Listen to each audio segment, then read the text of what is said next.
Michigan snow forecast gold standard. Just wanted to give you a quick update here on what we're looking at, working our way in through the latter 8 to 10 days of October and work our way into the first cold month of the season, November, as the cold season's November to March. And we got some interesting things setting up for the upper Midwest, Great Lakes, and Northeast. As here's a look at 2007. We have these years in our analogs. We got about 9 years that we're going with the winter, but 2007 and 2008 right now, sea surface temperatures at this time of the year are phenomenally close to what we're looking at now. This is 2007, as you can see up here. Sea surface temperature anomalies by Weather Bell. Well, I would highly recommend that you use them. But here's the 4 areas we're going to pay attention to.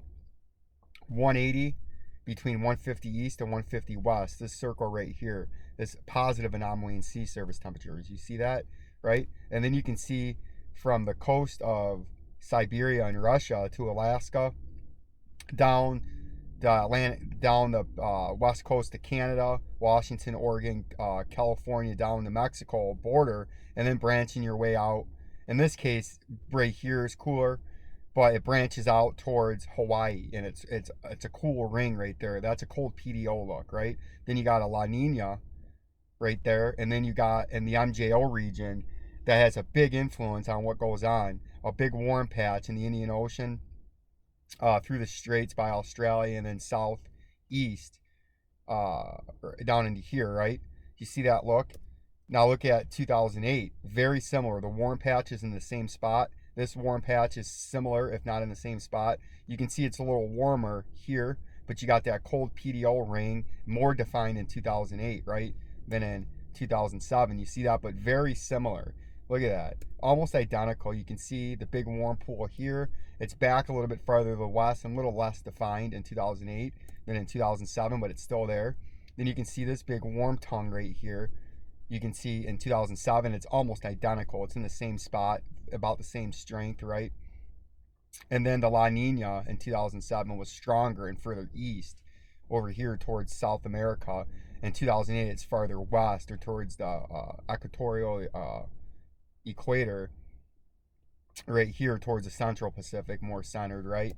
And then if you look at 2021, look how similar that is. Look at that. Look at the big warm pool right here.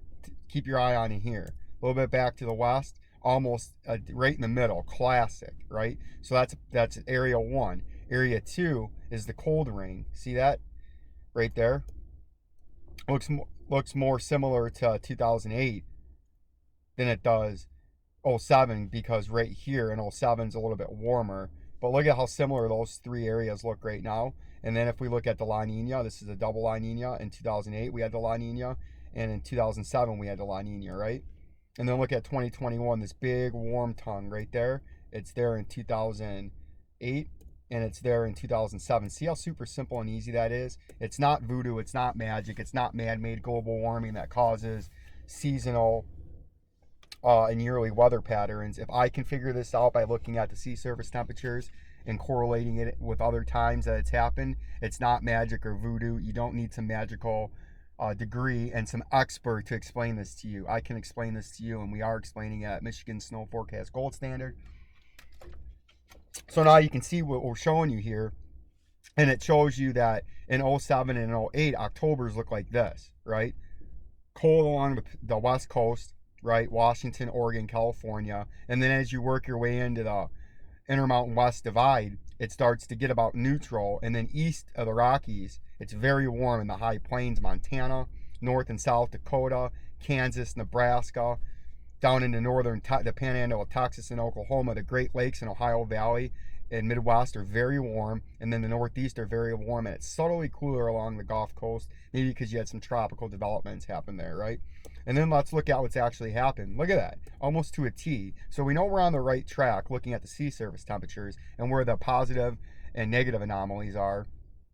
Positive anomaly, cold PDO, La Nina, and then warm tongue right there. We know we're on the right track. When it says the month, it should look like this. In the front 22 days, look like that. Phenomenally close to what we should be looking at.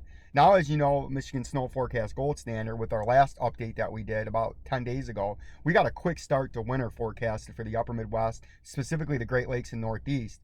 from November through the holidays, right? So Thanksgiving to Christmas, we think it's going to be very stormy.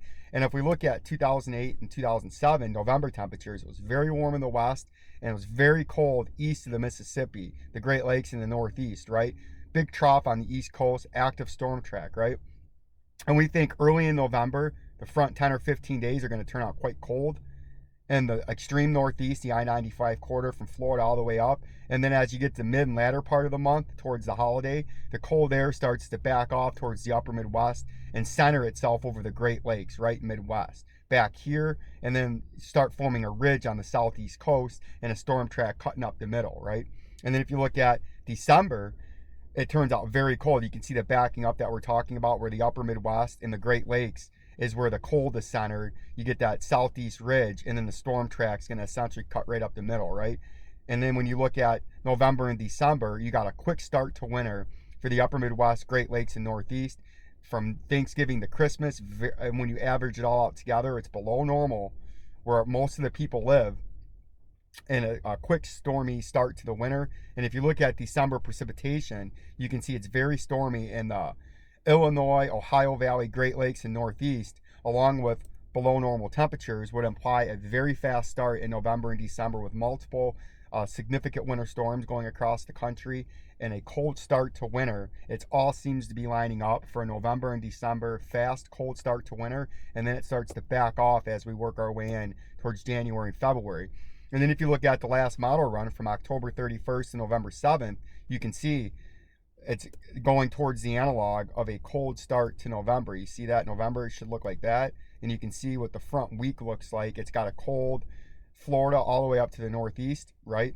East of the Mississippi, and it's got it warming up out west. And then you can see the GFS is emphasizing that even more, right? See that? And then this is December with all of the analog years that we're looking at, right?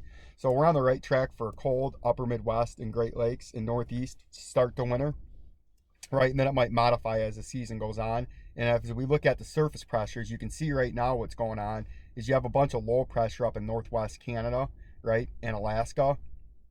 And if we take a look at and through the northern hemisphere, northern hemispheric look, you can see a lot of low pressure up here. This is indicative of Pacific air running in, and it's you got a block here, so it's modified Pacific air, so it's chilly, seasonably chilly right now, but it's been mild for the front 20 days of the month as we just showed you. But watch how these pressures start to change. We work our way into Tuesday the 27th, Wednesday the 27th, right? Notice what starts going on. You're starting to get some blocking going on up here. You're starting to shrug out the negatives, and you're going to start replacing this as you work your way into Thursday the 28th and really Friday the 29th. Now look at that. You work in the Friday night and Saturday, you're getting a positive anomaly here. That's putting a ridge up that's blocking now the Pacific air from streaming into the west coast, coming over the Rockies, lifting, modifying, and then coming down the Rockies, or lifting, cooling over the Rockies, and then coming down the Rockies and sinking and condensing and warming and then blowing out into the east like we've had. You got the blocking pattern here now, so you got cold air building here, and it's going to dam up and come southeast as the high pressures come out. Look at that. Now you work your way into Saturday the 31st, Sunday the 31st, Monday November 1st with that cold look that we just showed you. See a cold high coming out now. It built up Friday, Saturday, Sunday, starts coming out Monday. You get an Arctic high coming out, your first Canadian high pressure building and coming out into the upper Midwest and Great Lakes Monday, Tuesday, and Wednesday of November, the front week of November. You see that? Got a cold Arctic high from November 1st all the way through the 7th. And you notice here you still got some blocking, got a block over the top, right? Notice the change. And then you got the low pressure off the coast, right? Which is good. It can allow cold air to try to build as that backs further off to the west. We really want to see this back off into here. The ridge stays over the top, right? But you can see the noticeable change in the surface pressures, right? And then if we zoom into the United States, right, a more closer look, or we can go North America, it still gives me what I want. You can look at how it corresponds with temperatures, right? To start November, as I think the start of November is going to be very chilly for the front 10 days. Now we need to go to the United States for the model that I'm on. So we go to surface temperatures, and you see the start to pattern. It's very mild, but with that big storm, it's neutral. And then as we work our way into Thursday, Friday, Saturday, we got another storm coming through. We'll get into that as we work our way later into the week. And then you can see Saturday, Now look at the cold air starting to come in with that high pressure. Monday, Tuesday, Wednesday, Thursday, you can see it's chilly. We got that Arctic high settling in, so it's going to be a very cold week. The first week in November is going to feel more like the last week or the first week of December for the eastern half of the U.S. And then when we look at surface pressures, we got to watch out for this storm, which is still about a week early. There's not enough cold air on the playing field to have any snow except in the mountains. But as you get this storm coming out, it's going to deepen over the southern Illinois, Indiana, and Ohio Valley. And if this was a month later or 3 weeks later, central Illinois, northern Indiana, Ohio, and southern Michigan would be looking at another significant winter storm.